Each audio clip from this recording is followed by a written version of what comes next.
ಬೆಂಗಳೂರಿನ ಬೀದಿ ಬದಿಯಲ್ಲಿರುವಂಥ ವಾಹನಗಳ ಹರಾಜು, ಒಂದು ವೇಳೆ ಆ ವಾಹನಗಳು ನಿಮಗೆ ಬೇಕಿದ್ರೆ ಅದನ್ನು ಪಡೆಯುವ ಪ್ರಕ್ರಿಯೆ ಈಗಾಗಲೇ ಚಾಲನೆಯಲ್ಲಿದೆ. ಇದು ಇವತ್ತಿನ ಕನ್ನಡ ನ್ಯೂಸ್. ನಮಸ್ಕಾರ, ನಾನು ಪ್ರಣವ್ ತಾರ್ಗಾಣಿಗ.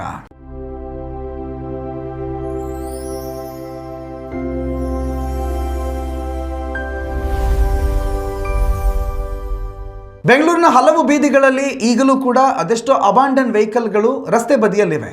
ಅದೆಷ್ಟೋ ವರ್ಷಗಳಿಂದ ಆ ವಾಹನಗಳಿಗೆ ತುಕ್ಕು ಹಿಡಿದಿವೆ. ಅದೆಲ್ಲ ವಾಹನದಲ್ಲಿರುವ ಪಾರ್ಟ್ಸ್ಗಳನ್ನು ಕೆಲವರು ಕದ್ದಿದ್ದಾರೆ. ಟೈರ್ಗಳ ಸಮೇತವಾಗಿ ಕೆಲವರು ಎತ್ತಂಗಡಿ ಮಾಡಿದರೆ, ಇನ್ನು ಕೆಲವು ವಾಹನಗಳು ಅವತ್ತಿಟ್ಟ ಪರಿಸ್ಥಿತಿಯಲ್ಲಿ ಇವತ್ತಿಗೂ ಇವೆ. ಈ ವಾಹನಗಳು ಕೆಲವು ಅಕ್ರಮ ವ್ಯವಸ್ಥೆಗಳ ಅಥವಾ ಅಕ್ರಮ ಚಟುವಟಿಕೆಗಳ ತಾಣವಾಗ್ತಾ ಇದೆ. ಬೇರೆ ಬೇರೆ ರೀತಿಯ ಪ್ರಾಣಿಗಳ ಆವಾಸ ಸ್ಥಾನವಾಗ್ತಾ ಇದೆ. ಹಾಗಾಗಿ ಗ್ರೇಟರ್ ಬೆಂಗಳೂರು ಅಥಾರಿಟಿಯ ಯಾವುದೇ ಪ್ರಮುಖ ರಸ್ತೆಯ ಬದಿಯಲ್ಲಿರುವಂಥ ಈ ಅಬಾಂಡನ್ ವೆಹಿಕಲ್ಗಳನ್ನು ಈ ಕ್ಷಣವೇ ತೆರವು ಮಾಡಬೇಕು ಅಂತ ಹೇಳಿ ಸಚಿವ ಕೃಷ್ಣ ಬೈರೇಗೌಡ ಆದೇಶವನ್ನು ಹೊರಡಿಸಿದ್ದಾರೆ. ಎಲ್ಲ ವಾಹನಗಳ ಮಾಲೀಕರುಗಳಿಗೆ ಈಗಾಗಲೇ ನೋಟಿಸನ್ನು ಆ ವಾಹನಗಳ ಸಂಖ್ಯೆಯ ಆಧಾರದಲ್ಲಿ ಕೊಡಲಾಗಿದೆ. ಸರ್ಕಾರಿ ಜಾಗದಲ್ಲಿರುವ ನಿಮ್ಮ ವಾಹನಗಳನ್ನು ಕಳೆದ ಒಂದಿಷ್ಟು ವರ್ಷಗಳಿಂದ ದಿನಗಳಿಂದ ನೀವು ಅಲ್ಲೇ ಇಟ್ಟಿದ್ರೆ ಅತಿ ಶೀಘ್ರವಾಗಿ ಅದನ್ನು ನಿಮ್ಮ ಪ್ರೈವೇಟ್ ಸ್ಪೇಸ್ಗೆ ಮೂವ್ ಮಾಡಿಕೊಳ್ಳಿ. ಅಂದರೆ ನಿಮ್ಮ ವೈಯಕ್ತಿಕ ಸ್ವಂತ ಜಾಗಕ್ಕೆ ಅದನ್ನು ತೆಗೆದುಕೊಂಡು ಹೋಗಿ. ಇಲ್ಲದೇ ಇದ್ದರೆ ಮುಂದಿನ 1 ವಾರದ ಒಳಗಾಗಿ ನಿಮ್ಮ ವಾಹನವನ್ನು ನಮ್ಮ ಬೆಂಗಳೂರು ಪೊಲೀಸರು ಕಂಪ್ಲೀಟಾಗಿ ವಶಕ್ಕೆ ಪಡಿತಾರೆ. ಅದಾಗಿಯೂ ಕೂಡ ನೀವು ನಿಮ್ಮ ವಾಹನವನ್ನು ಪಡೆಯೋದಕ್ಕೆ ಬರಲಿಲ್ಲ ಅಂತಂದರೆ ಅದನ್ನು ಸಾರ್ವಜನಿಕವಾಗಿ ಹರಾಜು ಮಾಡಲಾಗತ್ತೆ ಅಂತ ಹೇಳಿ ಕೃಷ್ಣ ಬೈರೇಗೌಡರು ಸಚಿವರು ಈ ಬಗ್ಗೆ ಈಗಾಗಲೇ ಎಚ್ಚರಿಕೆಯನ್ನು ಕೊಟ್ಟಿದ್ದಾರೆ. 1 ವಾರದ ಹಿಂದೆಯೇ ಬಹುತೇಕ ಎಲ್ಲ ಅಬಾಂಡನ್ ಕಾರ್ಗಳ ಮಾಲೀಕರುಗಳಿಗೆ ನೋಟಿಸನ್ನು ಕೊಡಲಾಗಿತ್ತು. ಆ ನೋಟಿಸಿಗೆ ಉತ್ತರಿಸದೇ ಇರುವಂತಹ ವಾಹನಗಳನ್ನು ಸ್ಟಿಕ್ಕರ್ ಅಂಟಿಸಿ ಮತ್ತು ಕಾರ್ಗಳ ವೀಲ್ಗಳನ್ನು ಲಾಕ್ ಮಾಡೋದರ ಮುಖಾಂತರ ಸರ್ಕಾರ ಈಗ ಆ ವಾಹನಗಳ ಮಾಲೀಕರಿಗೆ ಬಿಸಿ ಮುಟ್ಟಿಸ್ತಾ ಇದೆ.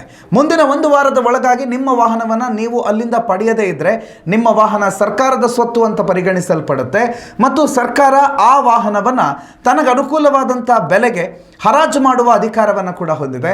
ಆ ವಾಹನವನ್ನು ಹರಾಜಿನಲ್ಲಿ ಸಾರ್ವಜನಿಕರು ಖರೀದಿ ಮಾಡುವ ಅವಕಾಶ ಕೂಡ ಲಭ್ಯ ಆಗಿದೆ.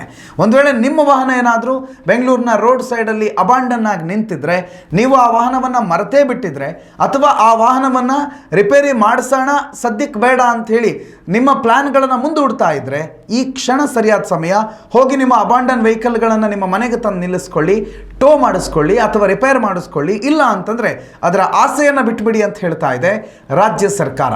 ನಿಮ್ಮ ವಾಹನಗಳು ನಿಮಗೆ ಬೇಕು ಅಂತಂದರೆ ಈಗಾಗಲೇ ಬಂದಿರುವ ನೋಟಿಸ್ಗೆ ಉತ್ತರ ಕೊಡಬೇಕು. ಆ ವಾಹನಕ್ಕೆ ಸಂಬಂಧಪಟ್ಟಂಥ ದಾಖಲೆಗಳಿದ್ರೆ ಅದನ್ನು ಕೊಟ್ಟು ಆ ವಾಹನವನ್ನು ಪೊಲೀಸ್ ಸುಪರ್ದಿಯಿಂದ ಬಿಡಿಸಿಕೊಂಡು ಟೋ ಮಾಡಿಕೊಂಡು ಅಥವಾ ಮೂವಿಂಗ್ ಕಂಡೀಷನಲ್ಲಿದ್ದರೆ ಅದನ್ನು ಓಡಿಸಿಕೊಂಡು ನಿಮಗೆ ಸಂಬಂಧಪಟ್ಟಂಥ ಜಾಗದಲ್ಲಿ ಅಥವಾ ನಿಮ್ಮ ವೈಯಕ್ತಿಕ ಜಾಗದಲ್ಲಿ ಇರಿಸ್ಕೊಳ್ಬೇಕಾಗತ್ತೆ. ಯಾವುದೇ ಸಾರ್ವಜನಿಕ ಜಾಗದಲ್ಲಿರುವಂಥ ವೆಹಿಕಲ್ ಆಗಿದ್ದರೂ ಕೂಡ ಆ ವಾಹನದ ಟೈರನ್ನು ಲಾಕ್ ಮಾಡಿ ಆ ವಾಹನಕ್ಕೆ ನೋಟಿಸನ್ನು ಹಚ್ತಾರೆ. ಅದಾದಮೇಲೆ ವಾಹನವನ್ನು ಸೀಸ್ ಮಾಡ್ತಾರೆ. ಸೀಸ್ ಆಗಿ 1 ವಾರದಲ್ಲಿ ಆ ವಾಹನವನ್ನು ಹರಾಜು ಮಾಡೋ ಪ್ರಕ್ರಿಯೆ ಕೂಡ ನಡೆಯುತ್ತೆ. ಸುಖ ಸುಮ್ಮನೆ ಕೋಟಿ ಬೆಲೆ ಬಾಳುವ ಅದೆಷ್ಟೋ ಕಾರುಗಳು ರಸ್ತೆ ಸೈಡಲ್ಲಿ ನಿಂತಿವೆ. BMW, ಬೆನ್ಸ್ ನಂತಹ ದುಬಾರಿ ಕಾರುಗಳು ಕೂಡ ಇವತ್ತು ಅಬಾಂಡನ್ ವೆಹಿಕಲ್ ಆಗಿ ರೋಡ್ ಸೈಡ್ ನಿಂತಿವೆ. ಆ ವಾಹನಗಳ ಮಾಲೀಕರು ಅದನ್ನು ತಮ್ಮ ಮನೆಗೆ ತಗೊಂಡು ಹೋದರೆ ಒಳಿತು. ಇಲ್ಲದೇ ಇದ್ದರೆ ಅದು ಸರ್ಕಾರಿ ಹರಾಜಿನಲ್ಲಿ 30, 40, 50 ಸಾವಿರಕ್ಕೆ ಹರಾಜಾಗುತ್ತೆ. ಮತ್ತು ಆ ಹರಾಜಾದ ನಂತರ ಆ ಕಾರ್ ನಂದು, ಆ ಹರಾಜು ಹಣ ನಂಗೆ ಕೊಡಿ ಅಂತಂದರೆ ಸರ್ಕಾರ ಅದನ್ನು ಬಿಲ್ಕುಲ್ ಒಪ್ಪೋದಿಲ್ಲ.